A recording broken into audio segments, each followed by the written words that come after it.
Este é o podcast Viva Português, um podcast feito para você escutar e aprender português autêntico, falado por 2 brasileiros.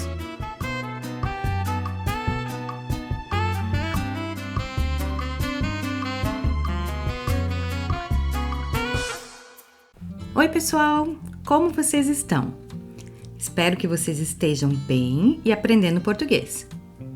Sejam bem-vindos a mais um podcast Viva Português. Eu sou a Mairê. Eu sou o Evandro. E hoje o nosso tema é o pão de queijo. Continuando a série Comidas do Brasil. Vamos falar um pouquinho sobre o que é o pão de queijo. Esse prato, né, que é muito típico mesmo do Brasil. Mas antes de entrar no tema, não esqueça de dar o seu like, assim você ajuda o nosso canal, nos ajuda a continuar produzindo conteúdo de qualidade. Se inscreva nesse canal para não perder nada do que a gente posta e também entre no grupo do Telegram, onde eu posto semanalmente mais conteúdo, não só podcasts ou dicas de pronúncia, mas também gramática, vocabulário. O link para entrar no grupo do Telegram está aqui abaixo, na descrição desse vídeo. O que é então o pão de queijo?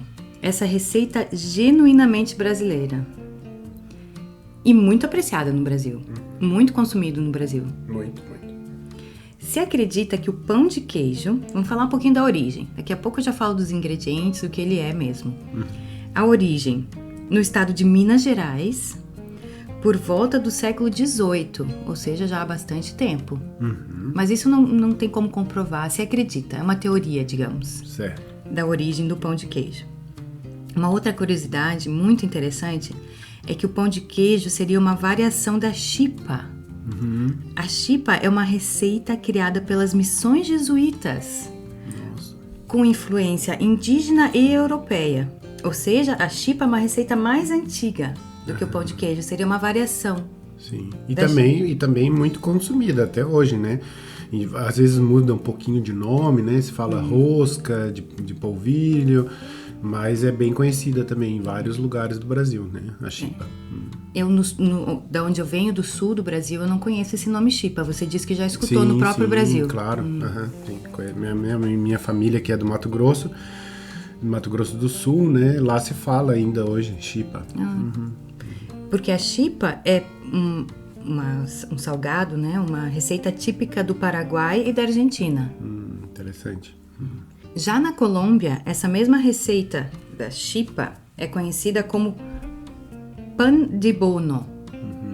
Também, então, é da mesma família, digamos, do pão de queijo. A gente já vai falar dos ingredientes, onde um deles, especialmente, é muito típico de todos esses salgados que a gente está falando. Pan de bono, na Colômbia. E no Equador, pan de yuca. Aí já estamos chegando perto desse ingrediente que faz toda a diferença, digamos assim, né? Que é a yuca. Quais são, então, os ingredientes do pão de queijo? Eu vou ler aqui a lista dos ingredientes. Polvilho, mais importante de todos. Nós já vamos explicar o que é polvilho. Ovos, leite, queijo, muito importante, água, óleo e sal. Esses são os ingredientes do pão de queijo. Tirando, de repente, ali o polvilho, que é um ingrediente mais característico, né, da região, da América do Sul, realmente são ingredientes simples, né? Então, por isso, talvez que realmente se tornou um prato, né, uma comida tão fácil de se encontrar em tantos lugares, né? Vamos falar um pouquinho do polvilho agora. O que é o polvilho? É o amido da mandioca. Agora a gente tem que explicar o que é a mandioca. Então, até uma curiosidade antes da gente explicar o que é a mandioca, ele se tornou, o polvilho, ou esse amido da mandioca, se tornou tão popular na América do Sul, América Latina, porque é um ingrediente que substitui o trigo. E o trigo, né, no passado, nessa época que surgiu a chipa e o pão de queijo mais tarde, o trigo era importado, então ele é mais caro, né? do que esse ingrediente. Né? O que é a mandioca? Vamos falar um pouquinho da mandioca. também conhecida como macaxeira, aipim, tem outros nomes ainda, né? Yuca, né? Yuca. Em espanhol. Em espanhol. Uhum. Ela é uma planta nativa da América do Sul. É uma planta. Mas o que a gente come é a raiz dessa planta. Exatamente. Que é bem duro, né? Na hora de descascar, não é fácil descascar, tirar a casca dessa raiz. E muito interessante também, ela só pode ser comida depois de cozida. Claro. Ou passar pelo processo de virar farinha, né? Não sei exatamente como é que é esse processo. Ou o amido, que são coisas diferentes. Farinha de mandioca é uma coisa. Exatamente. Amido é outra coisa. Polvilho, né? É um tipo de farinha, mas ele é diferente da farinha da mandioca, né? Então ela precisa estar cozida ou trabalhada em outros processos, porque a gente nem consegue comer ela crua, porque ela é muito dura, né? Você já viu uma mandioca, Sim, né? Eu lembro da minha mãe claro. descascando mandioca. Isso, também, claro. E ela, comida assim crua, ela pode ser tóxica. Exatamente. Ela pode não, ela é tóxica. É tóxica, né? Então não pode comer. E assim, a mandioca, ela realmente tem uma importância muito grande, né? Na cultura indígena e tal, porque era a base da alimentação deles, né? Antes da chegada dos europeus, né? Então, era uma coisa que já era muito difundida e tinha em muitos países da América do Sul, né? Isso, é um insumo característico da culinária indígena. Isso mesmo. A gente não tinha tocado nesse assunto ainda, muito importante, porque aí se achou receitas onde incluía esse ingrediente, né? Esse insumo. Para substituir, né, o trigo, exatamente, por exemplo. Era um ingrediente mais barato, né? Que tinha disponível, né, na região. Não precisou ser trazido, não precisou se adaptar ao clima, né? Já estava ali mesmo. Já que a gente está nesse tema, então, da importância da mandioca, por que a gente está falando da mandioca? Porque da mandioca vem o amido da mandioca, que a gente fala polvilho, é outro nome para o amido da mandioca, que é um ingrediente do pão de queijo. Eu diria que, vamos dizer assim, é o ingrediente que dá o diferencial, né? Porque, né, se você usasse todos os outros ingredientes e acrescentasse uma farinha de trigo, por exemplo, sairia outro tipo de pão, né? Totalmente diferente, né? Então ela realmente, digamos assim, o que dá características desse pão de queijo brasileiro é o polvilho, né? Mas voltando só para o assunto mandioca, para encerrar, a gente estava falando da importância desse alimento na América do Sul, na América Latina, e isso não é só no passado, é no presente também. Tem uma estatística aqui muito interessante que diz que a mandioca é um dos principais alimentos básicos no mundo em desenvolvimento. É a terceira maior fonte de carboidratos, atrás do arroz e do milho, aí vem a mandioca. Interessante. Muito importante, né, esse alimento, então, na América do Sul, na América Latina. Ainda falando dos ingredientes do pão de queijo, uma curiosidade, uma vantagem, também a gente podia falar que seria uma vantagem, é que todos esses ingredientes, incluindo o polvilho, eles não têm glúten. Nenhum deles, né? Nenhum deles, então é algo bom para quem é alérgico. Para dietas também, né, sem muito glúten, a pessoa pode então, né, se aproveitar aí do pão de queijo. Talvez por todos esses motivos, então, que a gente leu até agora, o pão de queijo é um dos salgados mais consumidos no Brasil. E no Brasil todo. Então, ele surgiu na região de Minas Gerais, ou no estado mesmo de Minas Gerais, porque lá também em Minas se produz muitos queijos. Sim. Assim, se você perguntar para um mineiro, ele vai dizer que a receita do pão de queijo é com o queijo Minas, né? Mas, na verdade, assim, o queijo você pode usar vários tipos de queijo, né? O Evandro, aliás, faz pão de queijo, né, Evandro? Sim, já sei, né? Aprendi a fazer o pão de queijo também, né? Por ser uma tradição de família, digamos assim. Mas não tenho acesso, a gente mora na Alemanha, então não tenho acesso ao queijo Minas e eu utilizo outros tipos de queijo e funciona. Por exemplo, dá um exemplo de um queijo que você usa.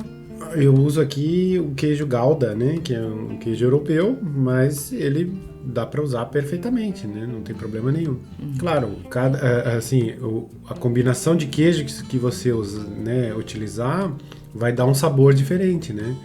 Então, tem gente que adiciona outros tipos de queijo, por exemplo, provolone, né, para criar um sabor diferente, né? Ou tem pessoas até que colocam pedaços de bacon dentro da massa e aí isso já assa junto, né? Então ele, claro, pode ser um pouco modificado, né? Mas esses ingredientes que nós passamos, são os ingredientes básicos, né? Também existe a variação de depois do pão de queijo estar pronto, eles viram então pequenos pãezinhos, né? Bolinhas assim, né? Pode ser grande, pode ser pequena, mas... tem variações, né? Tem variações, Sim, algumas padarias fazem uns pães de queijo grandes, né? Grande, Em casa a gente costuma fazer o pequeno. E aí depois de pronto, você ainda pode abrir, rechear, botar alguma coisa dentro, Exatamente. né? A coisa não é o mais típico, né? Se a gente vai numa padaria no Brasil, a gente come um pão de queijo, sai comendo esse pão de queijo, não bota nada dentro. Mas em casa, por exemplo, você abre o pão de queijo e pode botar um presuntinho dentro, ou um salame. Uma manteiga, né? Tem gente que gosta até de comer também com algum doce, né? Misturado com doce também. Pode botar mel dentro, uma geleia, uma melada. Também fica muito gostoso com doce. Eu, como sou muito doceira, gosto muito de doce, adoro um pão de queijo com melzinho. Falando um pouco então da nossa experiência em casa com pão de queijo. Eu venho do sul do Brasil, né? Como já falei aqui várias vezes. Bem do sul, do estado mais ao sul do Brasil. E lá, obviamente, o pão de queijo também é conhecido. Como a gente falou, é apreciado nacionalmente agora o pão de queijo. Surgiu ali na região de Minas Gerais, mas se espalhou pelo Brasil todo. Mas com certeza há lugares onde ele é mais comum. Por exemplo, ali na região de Minas. Sim, ou os teus pais também vêm daquela região mais do centro do Brasil. Isso, exatamente. Né? Meus pais são de Mato Grosso do Sul, mas ali existe uma certa influência, né? Dessa cultura culinária, vamos dizer assim, de São Paulo, né? Do Sudeste, vamos dizer.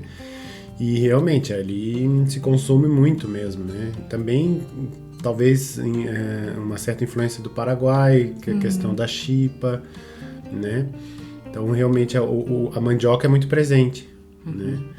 Então eu cresci comendo pão de queijo muitas vezes, assim, era um prato que minha mãe fazia como um lanche da tarde, às vezes substituía, né, realmente a refeição. Então a gente, digamos, sei lá, uma sexta-feira à tarde, no final do dia, né, fazia uma forma cheia de pão de queijo e essa era a janta, vamos dizer, né? Então, podia botar alguma coisa dentro? Sim, mas não se costumava, realmente não, se costumava comer só o pão de queijo mesmo, né? Então você pode dizer que a sua mãe fazia pelo menos uma vez por semana, por aí ela fazia um pão de queijo? Não sei se por semana, mas a cada 2 semanas, eu diria, assim, né? E às vezes faz e pode deixar congelado. Esse é uma coisa interessante, né? Ela fazia muitas vezes uma receita a mais, né? Grande, dobrava, digamos assim, a receita, já faz as bolinhas, deixa já na própria forma e bota no freezer e isso se mantém durante muito tempo, né? E do freezer ele vai direto pro forno, você também não precisa descongelar ele vai direto pro forno, né? Então é uma coisa muito prática mesmo, né? A minha experiência já é um pouco diferente. Então lá no sul do Brasil, a minha mãe e muitas famílias, né? Mas falando mais da minha família, tem muita influência da culinária italiana. Né? A minha mãe é neta de italiano e eu sou então bisneta. Meu bisavô foi da Itália para o Brasil e então se come o pão de queijo, mas é mais uma coisa assim que a gente compra em padaria, sabe? Pelo menos na minha família. Provavelmente tem famílias que fazem pão de queijo também em casa e tal, mas a minha mãe, eu nunca vi ela fazendo pão de queijo.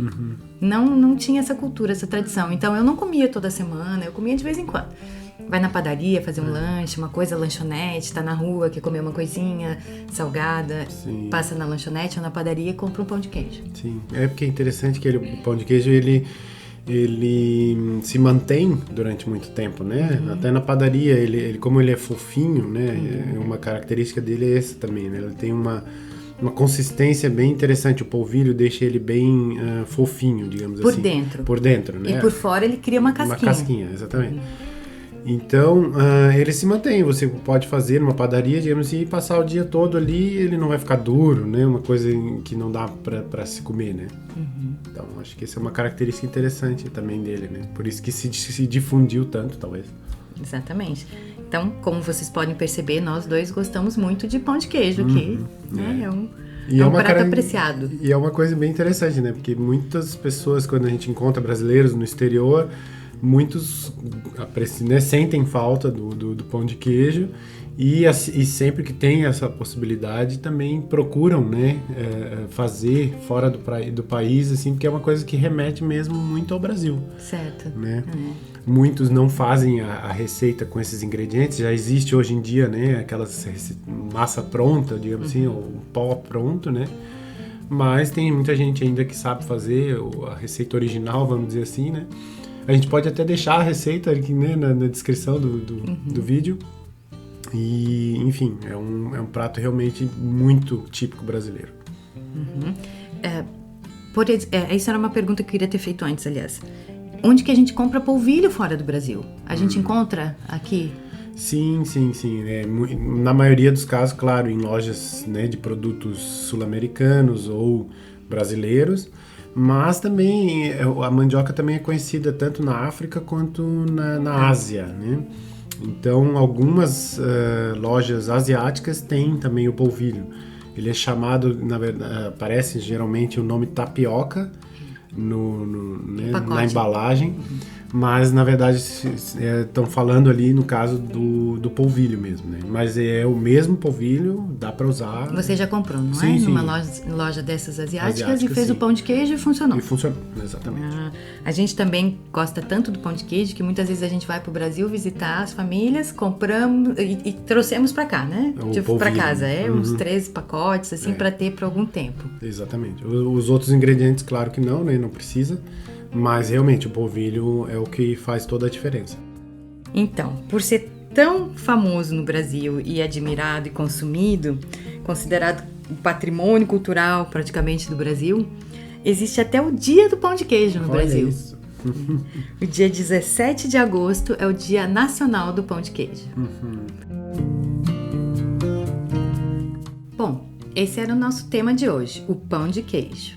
Espero que você tenha gostado, aprendido muito português e também ficado com um pouquinho de água na boca para experimentar o pão de queijo. Nós vamos deixar a receita aqui embaixo na descrição desse vídeo.